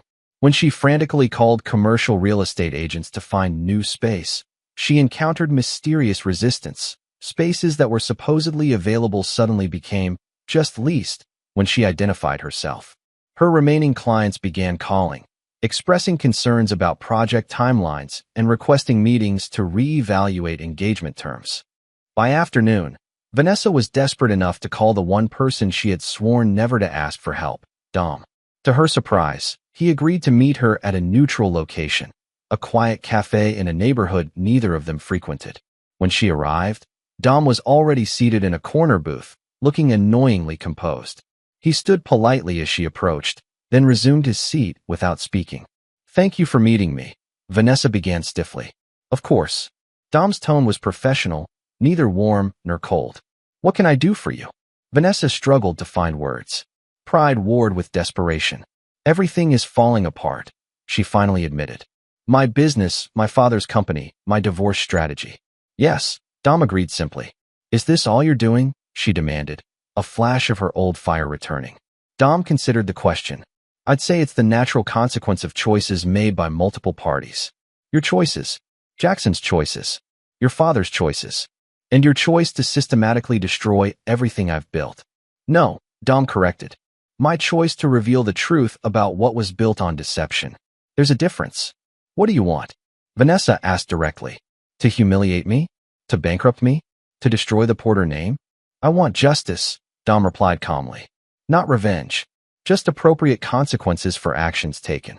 What does that mean? It means the divorce will proceed, but based on truth, not fabricated abuse claims. It means Jackson faces accountability for his financial schemes. It means your father confronts the reality of his business practices. And it means you recognize the true nature of your choices. Vanessa stared at him, seeing Dom clearly perhaps for the first time in years. Not the social climber she had convinced herself he was, nor the pushover she and Jackson had counted on, but a man of principle and calculated precision. I underestimated you, she admitted quietly. Yes, Dom agreed. That was your mistake. As they parted, Vanessa asked one final question. If you knew what we were planning, why did you wait until my birthday to confront us? Why let it play out? Dom paused. Because some lessons can only be learned through consequences, Vanessa, not warnings. As Vanessa walked away, Her phone rang. It was the last client she had been counting on, calling to terminate their contract. Meanwhile, across town, Jackson Thorne, using his James Thompson identity, was attempting to board a flight to Mexico City when two federal agents approached him in the terminal. "Mr. Crawford?" one agent asked, using his real name. "We need to ask you some questions about certain financial transactions between Chicago, San Francisco, and Seattle over the past 6 years." As Jackson was escorted away, he noticed Dom standing near a coffee shop, watching. Their eyes met briefly before Jackson was led around a corner, out of sight. Dom took a sip of his coffee, then called Monty. "Phase 2 complete," he said simply. "Time for the final act." Chapter 7. Exposed Foundations. 1 week after Jackson's detention at the airport, Dom convened his team at the Belltown apartment. The wall map had evolved, with most objectives now marked complete. Jackson, or Jeremy Crawford, as federal authorities now officially recognize him, is cooperating with investigators, Vincent reported. He's hoping to reduce potential charges by providing information on his previous financial schemes. "Including his relationship with Vanessa?" Dom asked. "Especially that. He's painting himself as an accessory to her divorce strategy rather than its architect. Claims she approached him with the plan to fabricate abuse evidence." Dom absorbed this information without visible reaction. "And the Patricia Goldman connection from Boston?" Vincent's expression turned grim. "Medical examiner is reopening the case. Crawford's cooperation includes clarifying certain aspects of her death that were previously ruled natural causes. Apparently, his inheritance wasn't as straightforward as it appeared. Make sure that information reaches the prosecutor's office," Dom instructed. "Not directly from us, through appropriate channels." Natalie provided the next update. "Harrison Porter has entered preliminary bankruptcy protection for the Porter Group. He's negotiating with your Asian investors, as you arranged. The terms will allow him to complete the Westlake development, but with significantly reduced profit and strict oversight." "And Vanessa?" Dom asked. Zoe spoke up reluctantly. "She's struggling. Porter Designs has lost its office space and most major clients. She's trying to salvage relationships, but the combination of the divorce scandal and Jackson's arrest has tainted her professionally. She's been trying to reach out to her social circle, but most doors are closed now." Dom nodded thoughtfully. "And the divorce proceedings?" "Judge Harmon has reviewed your evidence regarding the manipulated recordings," Vivian reported. "He's inclined to dismiss most of Vanessa's claims based on submission of falsified evidence. Without Chamberlain as counsel and with Harrison's statement recanting his support for the abuse allegations, her case has essentially collapsed." "What about the video of their break-in attempt at the safe?" Monty asked. "We'll hold that in reserve," Dom decided. "It's leverage, not something to use unless necessary." Later that day, Dom arranged to meet Vanessa again, this time at the glass house. When he arrived, she looked markedly different from the polished, confident woman who had handed him divorce papers on his birthday. Her designer clothes had been replaced with simple jeans and a sweater, her perfect makeup minimal, her expression haunted. "Thank you for coming," she said, leading him into what had once been their shared living room. "I wasn't sure you would." "You said it was important," Dom replied neutrally. Vanessa took a deep breath. "I want to drop the divorce case." Dom raised an eyebrow. "Drop it entirely?" "No, I still want a divorce. But I want to withdraw all claims beyond the basic division outlined in the prenuptial agreement. No contested assets, no abuse allegations, no extended litigation." "Why the change of heart?" Vanessa laughed bitterly. "Heart has nothing to do with it. I'm being practical. My legal team has abandoned me. My father can't support the fight financially. And Jackson," she trailed off, "is cooperating with federal authorities," Dom finished for her. "Implicating you in exchange for leniency." Vanessa paled. "How do you know that?" "Information is my business, remember?" Dom studied her carefully. "What exactly are you proposing?" "A clean break. I accept the terms of the prenup. You don't pursue charges for the incident with your safe. We end this quietly and move on with our lives." Dom considered her offer. "The prenup would leave you with the assets you brought into the marriage plus a modest settlement. Given the current state of Porter Designs and your father's finances, that might not be enough to maintain your lifestyle." "I'm aware," Vanessa replied stiffly. "I'll manage." Dom was silent for several moments, processing. Finally, he spoke. "I'll agree to a settlement based on the prenup terms, and I won't pursue charges for the break-in attempt. But I have 3 conditions, which are: first, you provide a sworn statement acknowledging the abuse claims were fabricated and the recordings manipulated. Second, you relinquish any claim to the glass house. It will be sold, with proceeds divided according to the prenups formula. Third, you cooperate fully if authorities investigate Jackson's financial activities at Porter Designs. Vanessa considered these terms, then nodded slowly. I can accept those conditions. There's one more thing, Dom added. Not a condition, but information you should have. Jackson was planning to leave you regardless of how the divorce proceeded. He's been systematically draining Porter Designs accounts for months. The account in Belize? It contains just over $2 million transferred from your business accounts. Vanessa sank onto the sofa, her face ashen. $2 million? That's impossible. The business doesn't have. She stopped, understanding dawning. The Henderson project. The client payments that were supposed to go to vendors. Exactly, Dom confirmed. And he was cultivating Catherine Westfield as his next target long before your divorce strategy hit any obstacles. How do you know all this? Vanessa asked, her voice barely above a whisper. Dom's expression remained neutral. Because unlike you and Jackson, I took the time to understand who I was really dealing with. He rose to leave. I'll have Vivian prepare the settlement documents based on our discussion today. We should be able to finalize everything within a few weeks. As Dom reached the door, Vanessa called after him. Why are you telling me about the money? You could have let me discover it on my own. Dom paused. Because revenge was never my objective, Vanessa. Justice was. And justice requires truth, however painful.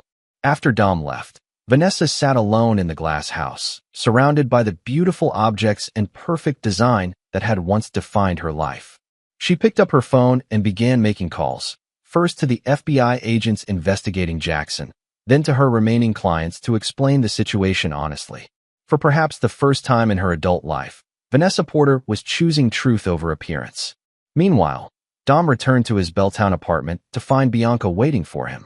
She had been a quiet but constant support throughout the ordeal. How did it go, she asked. Better than expected, Dom replied, pouring them both a drink. She's agreed to the settlement terms. No further fighting. And you? How are you feeling about all this? Dom considered the question seriously, satisfied that justice is being served, but not triumphant or vengeful. There's no joy in watching someone's life collapse, even when they tried to collapse mine. Bianca studied her half-brother thoughtfully. You know, most people in your position would have gone scorched earth, destroyed everything and everyone involved. That was never the point, Dom explained. I wanted consequences proportional to actions, not wholesale destruction. Harrison faces financial reality, but keeps his company. Vanessa loses social standing and business credibility, but not her future. Jackson faces legal consequences for actual crimes, not fabricated ones. And what about you? What's next for Dom Wayland? Dom smiled slightly. Rebuilding. On honest foundations this time. Later that evening, Dom received a call from Vincent with news about the Patricia Goldman case. Medical examiners had concluded that she had indeed been slowly poisoned, not enough to appear as murder, but enough to exacerbate existing health conditions. Jackson, or Jeremy Crawford, was now facing potential homicide charges in addition to financial crimes. He's desperate to cut a deal, Vincent reported, offering information on similar schemes in Chicago and Miami. Make sure the prosecutors have everything they need, Dom instructed. But we stay in the background. This needs to proceed through proper channels. The next morning, Dom met with Judge Harmon privately in his chambers, a meeting arranged through proper legal channels with both parties' attorneys informed but not present. Mr. Wayland, the judge began formally. I've reviewed the evidence you've provided regarding the manipulated recordings. Combined with Mrs. Wayland's retraction of her claims and Mr. Porter's statement, I'm inclined to dismiss the contested aspects of this divorce. Thank you, Your Honor, Dom replied. That's my preference as well. Judge Harmon studied Dom curiously. If I may speak candidly, Mr. Wayland, I've seen many high-conflict divorces in my career. When evidence of manipulation and deception emerges, the wronged party typically pursues maximum damage. Your approach has been unusually measured. I believe in proportional responses, Your Honor, Dom explained. My goal was never to destroy lives, but to ensure truth prevailed and appropriate consequences followed. The judge nodded thoughtfully. A rare perspective, especially given the circumstances. He paused. My work with the Children's Hospital Foundation suggests you're a man of principle, not vengeance. That speaks to character. As Dom left the courthouse, he felt a weight lifting. The divorce would soon be finalized. Justice was proceeding through proper channels for Jackson's crimes, and all without Dom needing to resort to the darker methods of his former profession.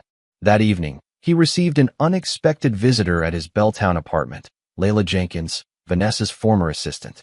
I wanted to thank you, she said, accepting the coffee Dom offered.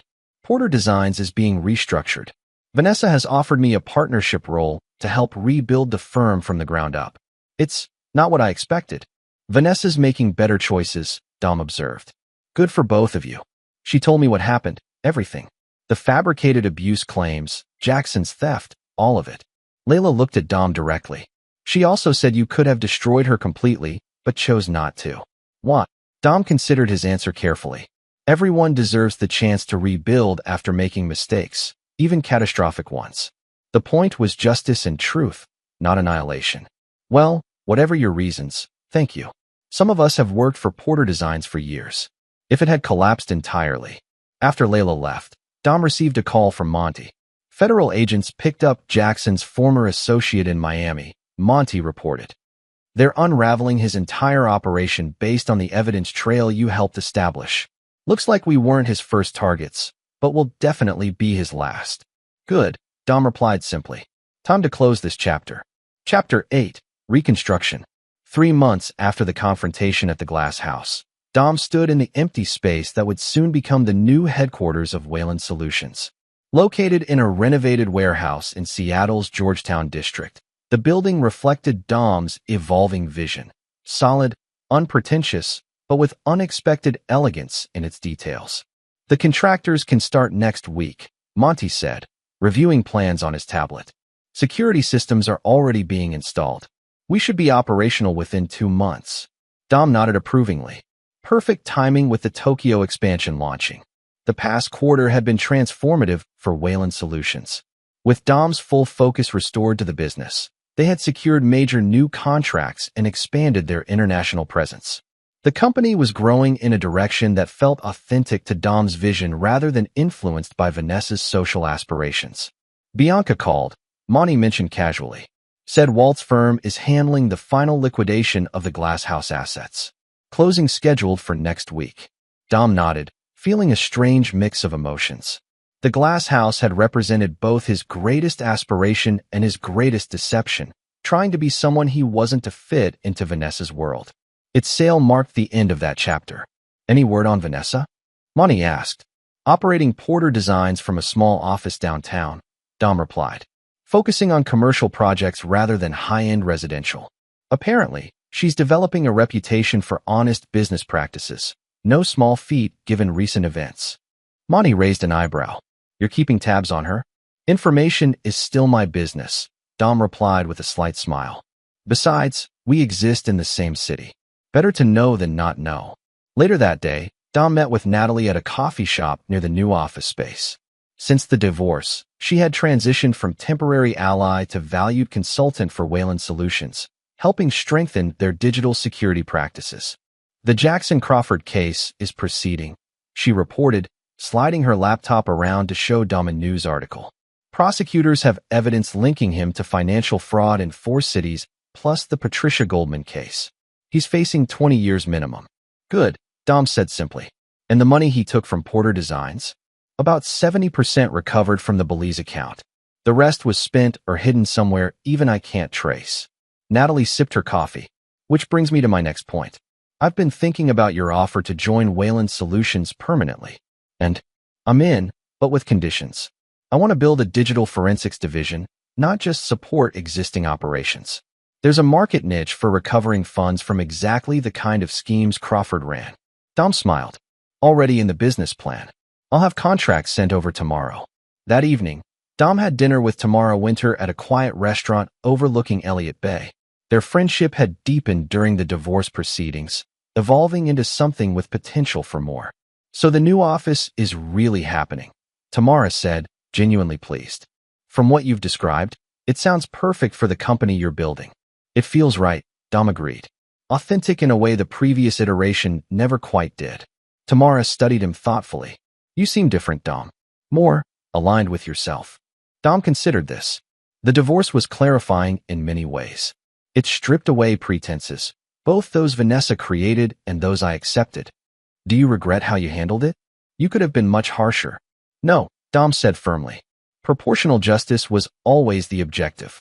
If I had destroyed her completely, I would have become what she accused me of being, controlling, vindictive, abusive. Tamara smiled. That self-awareness is exactly why I enjoy your company, Dominic Wayland. As their dinner continued, Dom realized he was genuinely happy for the first time in years. Not the performance of happiness he had maintained during his marriage, but authentic contentment with his life's direction. The next morning, Dom received a call from Vincent with unexpected news. Crawford's talking, Vincent reported. Really talking. He's named co-conspirators in financial schemes going back a decade, including some very prominent names in Seattle society. How prominent? Dom asked. Judge Harmon's brother-in-law for one. A state senator. 2 bank executives. This goes beyond just wealthy wives. He was running sophisticated investment frauds with powerful partners. Dom absorbed this information. Make sure the federal prosecutors have everything they need, but we stay in the background. This needs to proceed through proper channels. After ending the call, Dom considered the implications. The ripples from Jackson's crimes would affect Seattle's social and business elite for years. A consequence Dom hadn't anticipated, but one that ensured justice would be more comprehensive than he'd planned. Later that week, Dom attended a charity gala for the Children's Hospital Foundation, his first major social appearance since the divorce. He had considered declining, but decided it was important to establish his continuing presence in Seattle's community, separate from his former marriage. As he entered the hotel ballroom, conversations momentarily paused. Then, to his surprise, Judge Harmon approached, hand extended. Mr. Wayland, good to see you supporting the foundation. Dom shook his hand. It's important work, Your Honor. Indeed. The judge lowered his voice. I've been following the Crawford case developments. Remarkable how far-reaching his schemes were. Justice has a way of expanding beyond initial expectations, Dom replied neutrally. As the evening progressed, Dom noticed something interesting. While some of Seattle's elite kept their distance, others made a point of engaging with him. Respect, it seemed, had replaced the conditional acceptance he had experienced as Vanessa Porter's husband. Midway through the event, Dom was surprised to see Harrison Porter enter the ballroom. The older man looked diminished somehow, still expensively dressed, but carrying himself with less arrogance than before. Harrison spotted Dom and, after visible hesitation, approached. Wayland, Mr. Porter, I didn't expect to see you here tonight. Harrison's expression was complex, resentment mingled with reluctant respect. The Porter family has always supported children's causes, regardless of other circumstances. He paused. The Asian investors you connected me with. They're legitimate. Completely, Dom confirmed. They value the Westlake project's potential, not your family name. It's a fair arrangement. Harrison nodded stiffly. It's the only viable option for salvaging the development. So, thank you, I suppose. Business is business, Dom replied evenly. The project deserves to be completed. As Harrison moved away, Dom reflected on how differently this interaction would have gone a year earlier. The subtle condescension, the assumption of superiority. Now, the power dynamic had fundamentally shifted, yet Dom had chosen not to humiliate his former father-in-law. Another proportional response. Later that evening, as Dom was preparing to leave, he encountered Zoe Caldwell near the coat check. Dom, I wasn't sure you'd be here tonight, she said, genuinely pleased to see him. Supporting good causes doesn't end with divorce, he replied with a slight smile. Zoe hesitated, then spoke quietly. I saw Vanessa yesterday. She's different, more grounded. She actually apologized for putting me in the middle of everything. People can change when forced to confront reality, Dom observed. She mentioned you've been fair in the final settlement. More than fair, actually. Zoe studied him curiously. After what she did, most men would have taken everything. That was never the point, Dom explained simply. The point was truth and appropriate consequences, not destruction. Well, whatever your reasons, I think it was the right call. Not just for her, but for you. Zoe squeezed his arm gently. "You're a good man, Dominic Wayland. I should have seen that more clearly before." The next day, Dom received the final divorce decree. The document officially ended his 7-year marriage to Vanessa Porter, dividing assets according to the prenuptial agreement with minor adjustments they had mutually agreed upon. As Dom signed the last page, he felt no triumph or bitterness, just the quiet satisfaction of a concluded chapter. He had emerged with his integrity intact, his business thriving, and his path forward clear. That afternoon, Dom visited the glass house one final time before its new owners took possession. Standing in the empty space that had once been filled with carefully curated furniture and art, he remembered Vanessa's words on his birthday. "He has no idea what's coming." She had been right, but not in the way she intended. Neither of them had truly understood what was coming. The unraveling of pretenses, the exposure of truths, the reconstruction of lives on more authentic foundations. As Dom prepared to leave, his phone rang. Vivian Rush with news about the Jackson Crawford case. "The federal prosecutor just called me," she reported.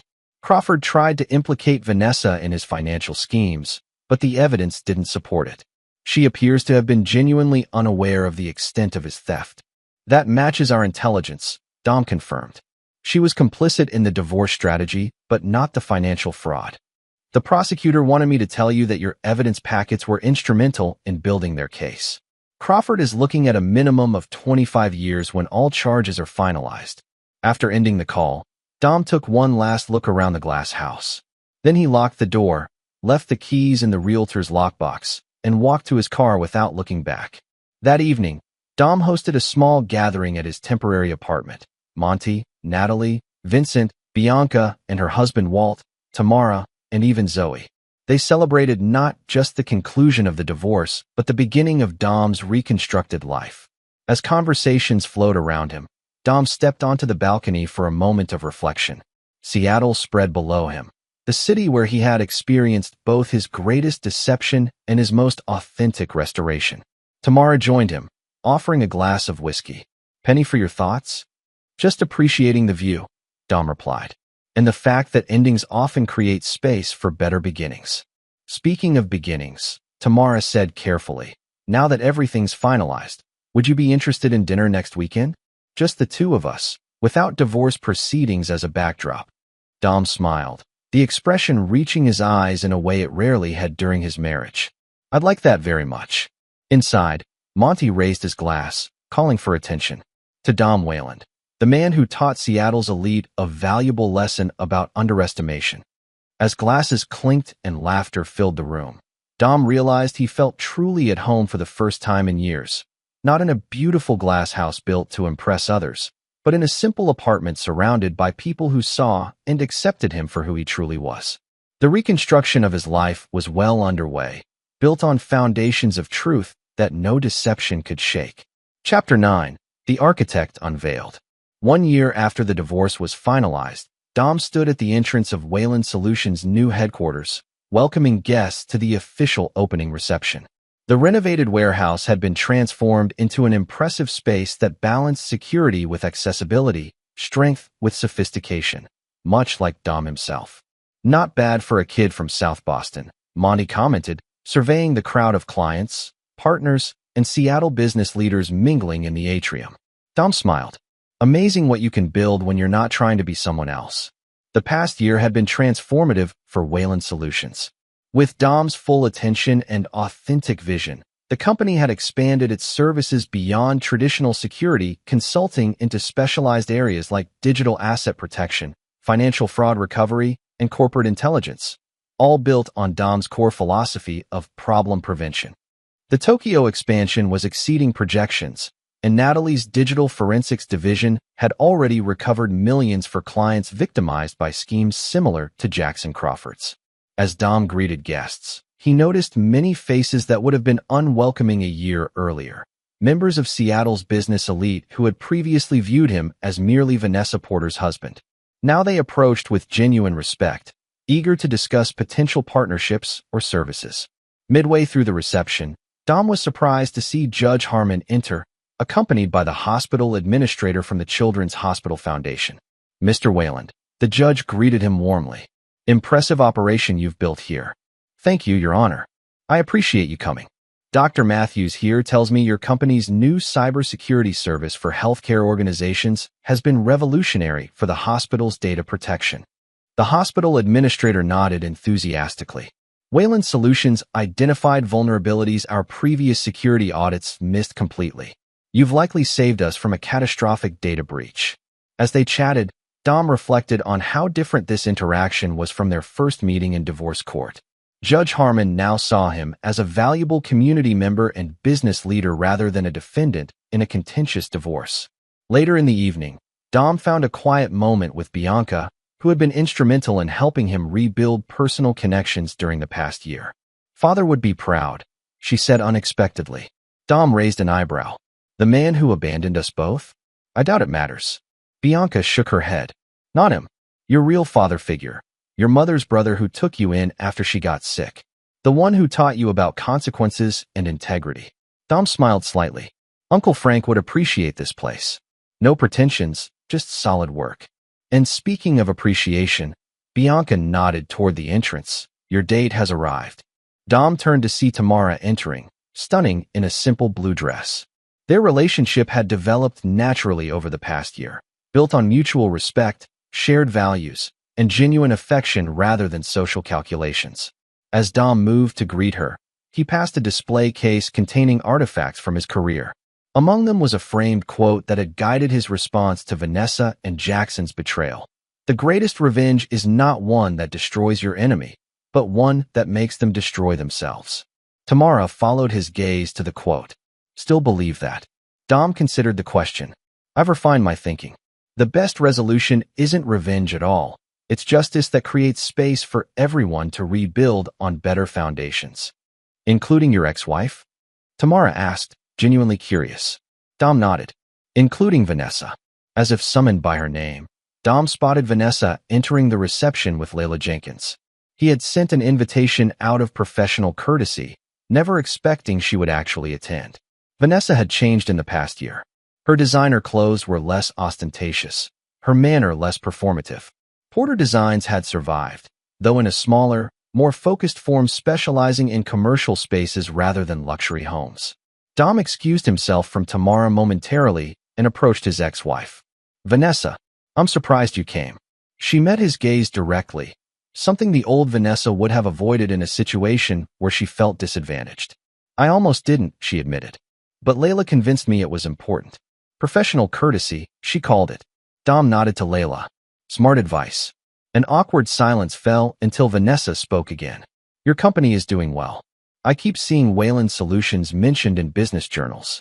We found our authentic direction, Dom replied simply. Vanessa glanced around at the impressive space. You never needed the Porter name or connections, did you? This was always within your capabilities. It was, Dom acknowledged. But sometimes we all need to learn what's genuine and what's performance in our lives. Some lessons are more painful than others, Vanessa responded, a hint of her old sharpness returning. Then she softened slightly. For what it's worth, I've been thinking about what you said, about rebuilding on honest foundations. Porter Designs is smaller now, but the work is better. More integrity, less show. Dom nodded. I've heard good things about your new commercial projects. We're surviving, Vanessa said with unexpected humility. That's more than Jackson's other victims can say. At the mention of Jackson, Dom noticed Vanessa's expression change, a flash of genuine anger replacing the careful composure. Have you followed his case? She asked. From a distance, Dom replied. 28 years with no possibility of parole for the financial crimes and Patricia Goldman's death. Justice served. Yes, Vanessa agreed quietly. Justice.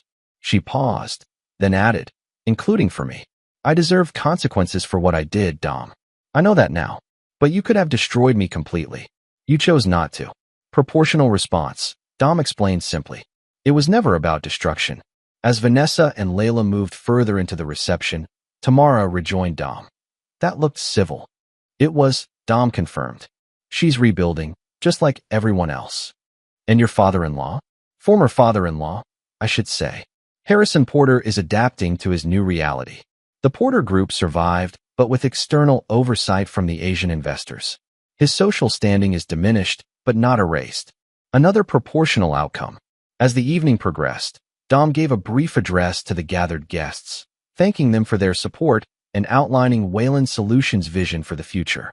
He spoke with quiet authority, not the practiced charm he had once adopted for Vanessa's social circles, but authentic confidence in his purpose and principles.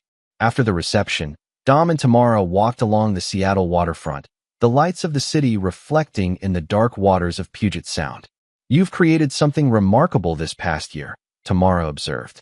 "Not just the company, but a life aligned with your values." Dom nodded. The divorce was ultimately clarifying.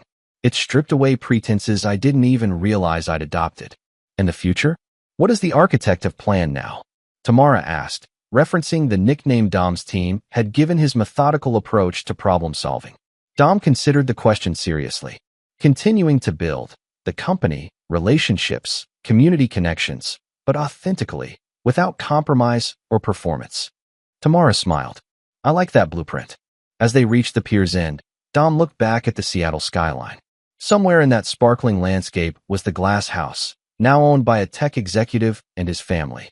The Porter Group offices, diminished but surviving. Porter Designs, rebuilt on a smaller scale. Judge Harmon's chambers. The courthouse where the divorce had been finalized. All places that had featured in what Dom now thought of as his performance years, trying to be someone acceptable to Vanessa's world rather than authentic to himself. "Penny for your thoughts?" Tamara asked, echoing her question from a year earlier. "Just appreciating how different things look from a new perspective," Dom replied. "Speaking of new perspectives," Tamara said, taking his hand, "I received the job offer from the district attorney's office. Head of special prosecutions, focusing on financial crimes." "That's fantastic," Dom said sincerely. "You'll be exceptional." "There's only one complication," Tamara continued. "I'd potentially be prosecuting cases that might involve Wayland Solutions intelligence gathering." Dom shook his head. "Not a complication. A synergy. We follow the law meticulously in our operations precisely so our evidence can be used in court. Your position would make that partnership more effective, not less." Tamara studied him. "Most men in your position would see conflicts of interest, complications. Most men haven't learned the value of transparent foundations the way I have," Dom replied. Later that night, in the downtown condominium he now called home, Dom received a text from Monty. Crawford tried to hang himself in prison. Failed. Under watch now. Dom set down his phone without responding. Jackson's fate was now in the hands of the justice system. Dom's part in that story was complete. As Dom prepared for bed, he caught sight of himself in the mirror, a man transformed not by external success but by internal alignment. The Dominic Wayland who had married Vanessa Porter had been partly a construction, designed to fit into her world. The man looking back at him now was authentic in every sense. No performance, no compromise. His phone chimed again. This time it was a message from Bianca. Uncle Frank would be proud. You became the man he always saw in you. Dom smiled at the truth of that statement. Frank Sullivan had taken in a wounded 12-year-old boy from South Boston and taught him principles that had guided Dom through his darkest moments. Truth matters more than appearance. Justice differs from revenge. Character reveals itself under pressure. And perhaps most importantly, we misjudge what we underestimate. The next morning, Dom woke early and drove to a viewpoint overlooking the city. As dawn broke over Seattle, illuminating the waters of Puget Sound and the distant Olympic Mountains, he reflected on his journey. Vanessa and Jackson had thought they had orchestrated the perfect plan to humiliate and destroy him. They had made one crucial mistake. They had underestimated who he truly was beneath the accommodating facade he had presented to their world. What they had intended as his downfall had instead become his liberation, freedom to build a life and legacy based on authentic principles rather than social performance. As the sun rose fully over the city, Dom returned to his car.